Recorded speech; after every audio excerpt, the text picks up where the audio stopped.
What happens when thousands of veterans working in federal jobs are suddenly facing layoffs, uncertainty, and financial stress on top of existing mental health challenges? Well, that's exactly what's happening right now.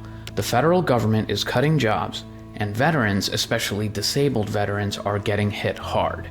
We want the bureaucrats to be traumatically affected. We want, when they wake up in the morning, we want them to not want to go to work. Because they are increasingly viewed as the villains. I'm Dr. Sharma, physician, board-certified psychiatrist, and Air Force veteran. In this video, we're going to break down the mental health impacts of these layoffs, why losing a job isn't just about money, but also about losing a sense of identity and purpose, and what veterans can do to protect their mental health during this crisis. Let's get into it. First, what's the reality of the situation? We always have to get to the facts of the case before anything else. According to Task and Purpose, thousands of veterans working as federal employees are facing the risk of job cuts and layoffs. These aren't just random government workers. Remember, more than 30% of the federal workforce are veterans, many of whom rely on these jobs not just for a paycheck, but also for medical benefits, structure, and a renewed sense of purpose after leaving the military. Many of these workers have service-connected disabilities and depend on their federal jobs to maintain stability. This includes mentally, physically, and financially. The estimate right now is 6,000 veterans have been let go, and there are thousands more expected in the coming weeks.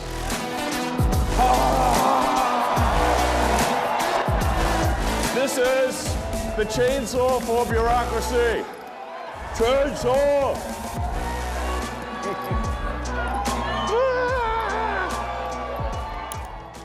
And here's the kicker.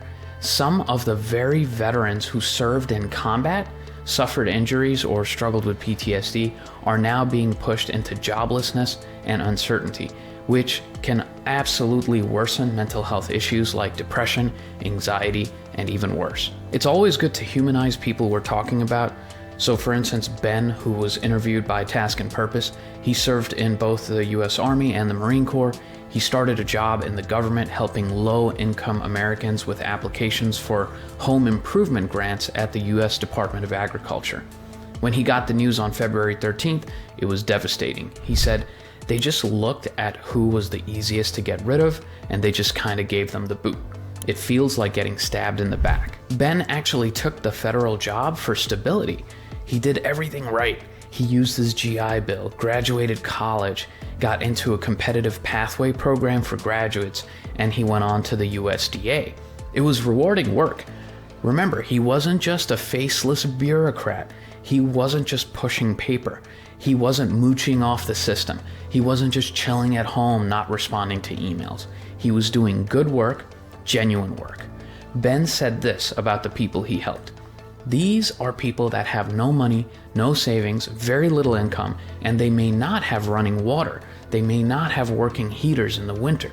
The grants that we process allowed them to fix that because that's a safety hazard. What a thing to cut. I've said it before and I'll say it again. Look at the defense budget. Look at the trillions of dollars missing from the Pentagon. Make these agencies pass an audit for once. Look at the actual places where fraud is being committed. Don't randomly hack away at places with a hatchet, trying to cut costs and doing damage to people who need the help. By the way, in all of this potential fraud, waste, and abuse that's been found, apparently, has there been one charge of fraud brought forward? No. By the way, Ben?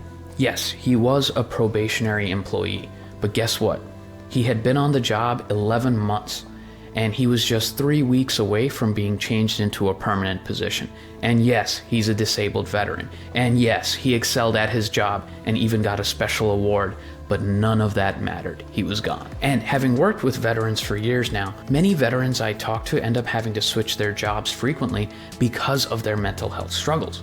So it's not really that atypical for someone to be in this probationary status when they switch roles or jobs. This could be going from outside the federal government into it or switching roles within. Now, we already know that loss of employment is a major risk factor for mental health decline, but for veterans, the stakes are even higher.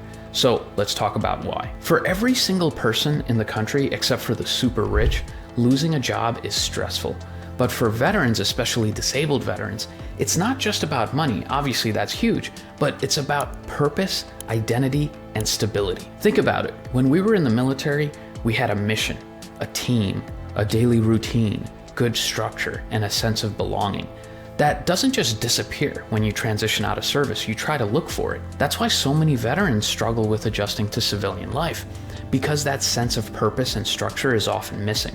So for a lot of vets, working for the federal government or defense-related jobs gives them a new mission. It allows them to keep serving in a different way, to contribute their skills, to operationalize the skills they learned in the military, and to feel like they're part of something bigger than themselves. They can share in almost the same kind of camaraderie and fellowship they had in the military. So remember, work provides structure, a daily routine that keeps mental health stable. It provides social support, coworkers, teams, and a sense of belonging. It provides purpose, something to wake up for every day, a reason to keep pushing forward. When you rip that away from a veteran, especially one already dealing with PTSD, depression, or anxiety, you're not just cutting a paycheck. You're cutting off their mental health lifeline. And the research backs this up.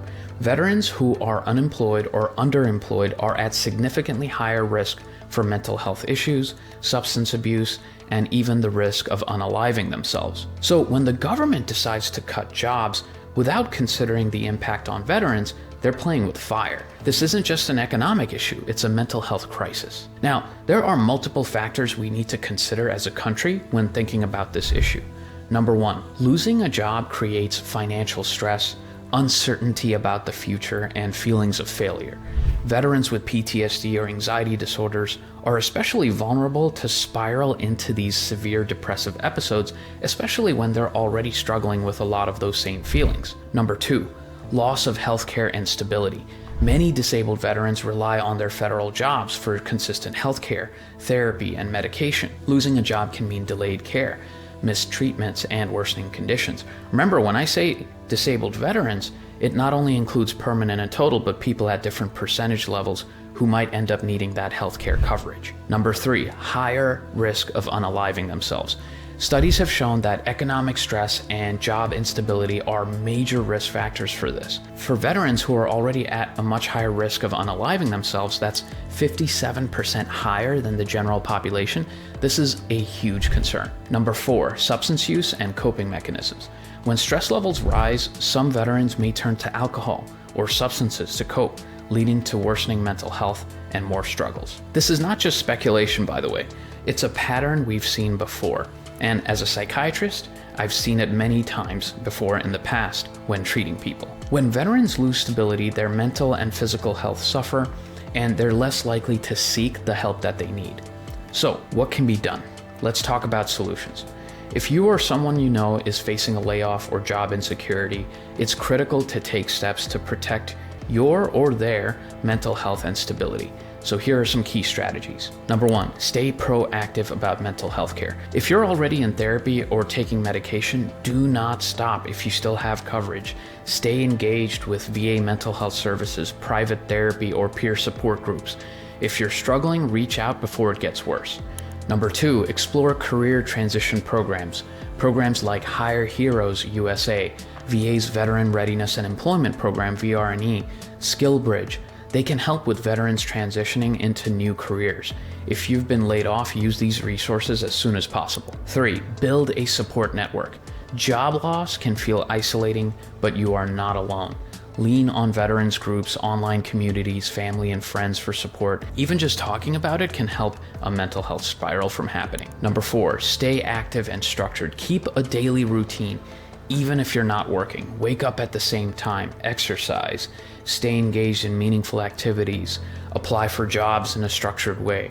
Structure is key to keeping your mental health stable. Five, know your rights and resources. If you're a disabled veteran and lost your job, you may have legal protections or access to unemployment benefits, VA programs, and retraining opportunities. Look into federal employment protections for disabled veterans and reach out to a veteran service officer as well if you need guidance. The federal government layoffs are more than just numbers on a spreadsheet. They're impacting real veterans, their mental health, their families, and their futures. Losing a job isn't just financial. I keep saying this. It's about losing structure, identity, purpose. And for many veterans, this can be devastating to their mental health. If you found this video helpful, hit that like button, drop a comment, and share your thoughts. And of course, subscribe for more content on veterans' mental health and benefits. Also, let me know if there's a topic you want me to cover on the channel. I'd be happy to make a video on it. Stay strong, stay informed, and as always, thank you for watching. Dr. Sharma signing off. See you next time.